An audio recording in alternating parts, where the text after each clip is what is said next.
Hello, today we are in the village of Sintra, one of the most magical places in Portugal, and it's a place full of history. So today we're gonna try to find a prehistoric place, a Roman place, something medieval, and something romantic, which is really not that hard around the village of Sintra, as you're gonna see. Let's go!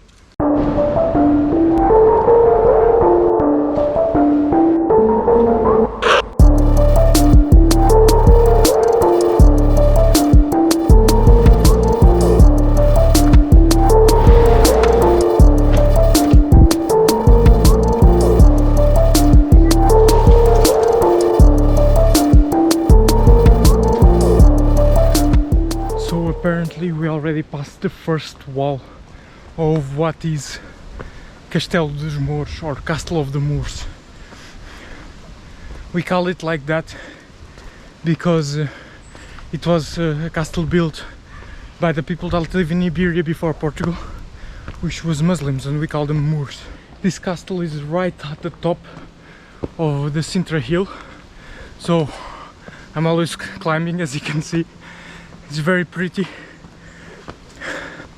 but for many centuries it has been kind of not very well kept.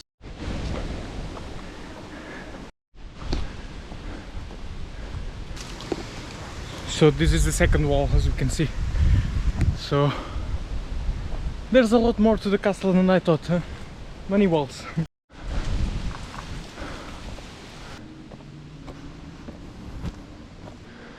Nice.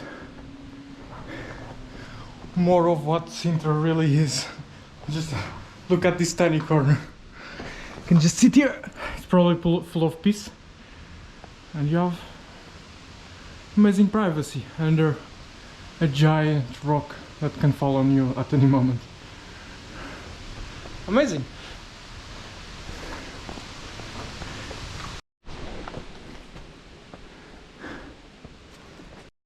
So this is the remains of a house of people that used to live here, and it's funny because it's called Islamic house. They cannot just call it house, like they focus on the differences instead of the similarities. It's just people that live here. So ta-da, Islamic houses. You want the silos to keep food here, and this is where people lived, probably. Some rooms. Amazing.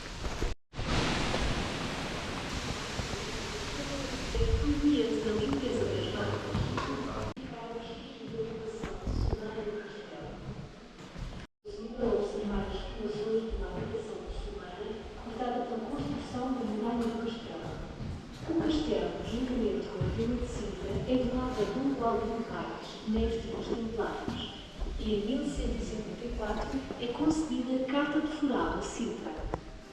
É fundada no século XII. So this was a church that was built by the first king of Portugal after Portugal became a nation, as a celebration of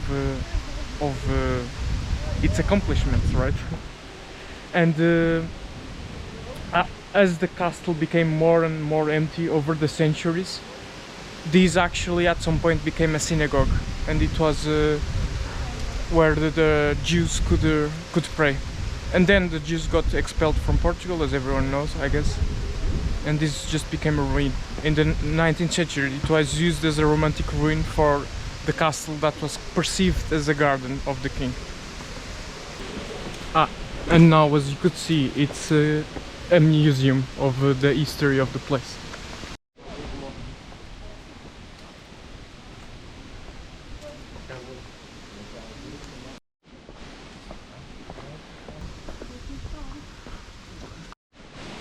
So I had just had to pay 8 euros to pass this last wall. Well, but these places have cost, so it's fine.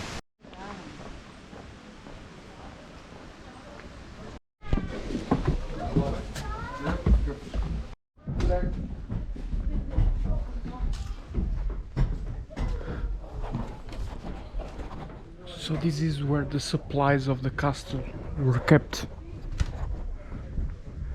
In all these compartments you would have cereals and wheat and so on. And here we are in the final wall, the first wall, let's say. the oldest one probably, and this one was made in the 8th and 9th century when this was Arab Caliphate. This castle actually never had a siege or a battle involved in it, because when the Portuguese Duchy conquered Lisbon in 1135, the people that were managing this castle surrendered to the invading forces from the north.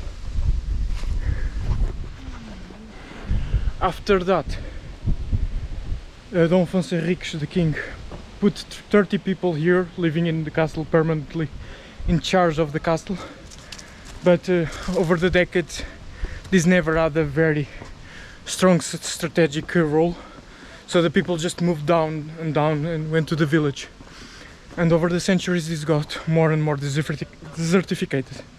That's also why this was given to the Jews at some point, at least the church, so they could use it as a praying site, because the village and the people living here didn't have that much interest in the castle anymore, except for religious purposes, to come here for holidays and so on, but even that was lost over the centuries.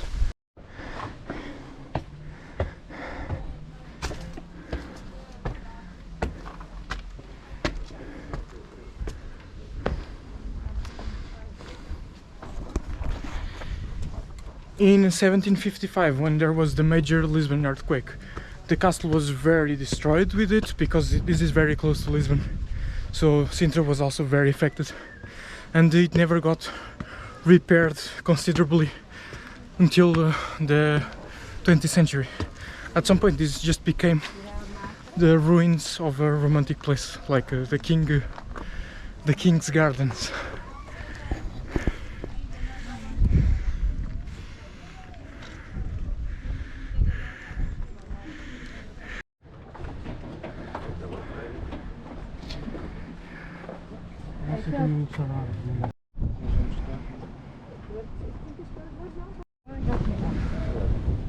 Here we have a great view of what's happening around the region. So there you have Serra da Rápida, the River Tejo, the bridge across the river, the famous one, and the Christ, the open Christ tower there.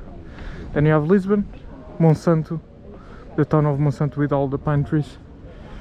Here this is all the region of Oeiras. Here it's the region of Sintra, like Cacém and so on.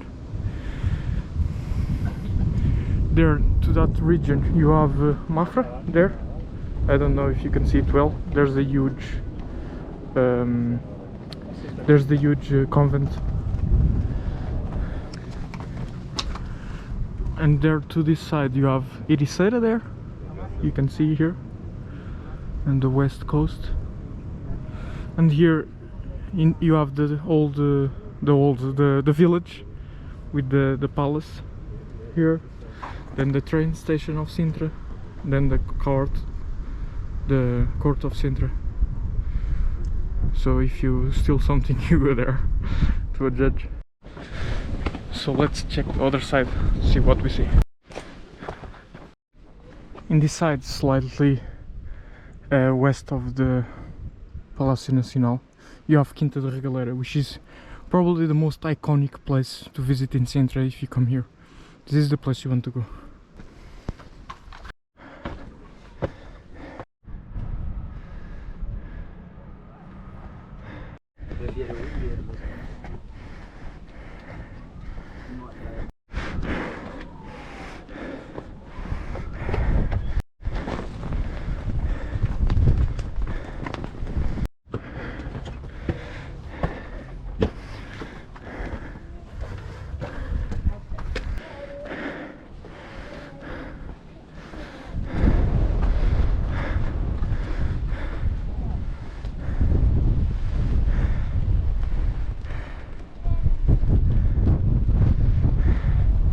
In this castle you can see the many flags that Portugal had as its flag over the centuries, and this one is the first one, even before Portugal was considered a nation. This was the the flag of Dom Afonso Henriques, our first king. And if it looks like a crusader's flag, is because it is. Portugal was conquered with a major help of the crusaders, because they were coming down the coast to the Holy Land, and as soon as they arrived to Islamic places, they would start pillaging and murdering everyone. So, for example, Lisbon was conquered with 8,000 crusaders and only 6,000 Portuguese, or people from this side of the world. So there you go. It looks like Finland, but it's actually Portugal in the 12th century. And here, I don't know if you can see it well because of the sun, this is Palácio da Pena. It's a very famous place, the one if you Google Sintra, this is the one that's gonna appear in all the images. And it looks a lot like the Neuschwanstein castle in Bavaria, because it's from the same area, and I believe in the same architect, or at least the same style. But just like things from Portugal, it's a lot smaller and a lot prettier.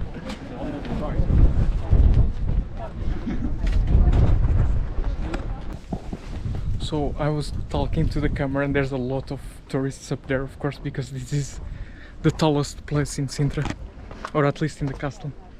And then they were curious, and some people were asking me of places to go and what about the flags and so on. Someone was, I think was from Norway, and was asking why is the Finnish flag doing here. So very nice. At least I'm happy that whatever I say to the camera is interesting enough. So we just saw the old interior of the first wall. 8 years for that is a bit, because it's very, very small, but at the same time I'm quite happy we visited. It's quite small, but it's very beautiful. We managed to see it, like I was there for 40 minutes or so, but it's definitely worth it for the view, and if you're making a video you can talk a lot about so many things.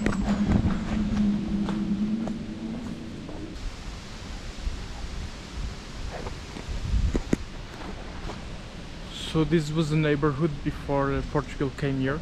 So they call it the Islamic neighborhood, but it's just the people that live here. And after this became a Portuguese place, they started to bury the dead here.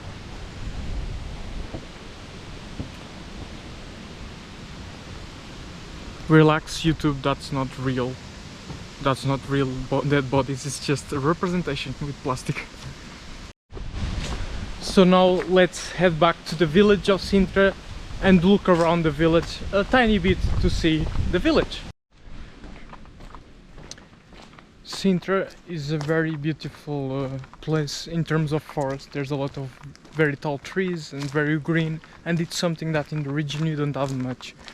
They're very green and very pretty because there's a lot of humidity here, because it's a hill mountain very close to the sea. So there's a lot of fog here, and it's very humid and nice for plants, especially when you compare it with the surroundings. But up to more or less the 19th century, people farming and living here chopped most of the trees and used most of the fields for farmland. So this was actually quite barren of trees and natural vegetation. But as this became such a big place for rich people from the empires, especially the British and the Portuguese empires, to have a house here, all these barons and dukes and important people would love to have exotic trees here and nice gardens, romantic gardens from the 19th century. So the vegetation you see today, it's a product of that.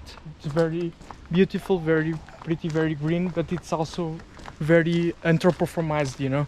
It's not so natural as it seems. That's also why today you can see so many beautiful, really beautiful gardens from lords of the 19th century that are still today used as a touristic place, and you can usually pay an entrance and you can visit them, and they're beautiful. Unfortunately today we don't have time to see one of them, but we're gonna see one in the future for sure.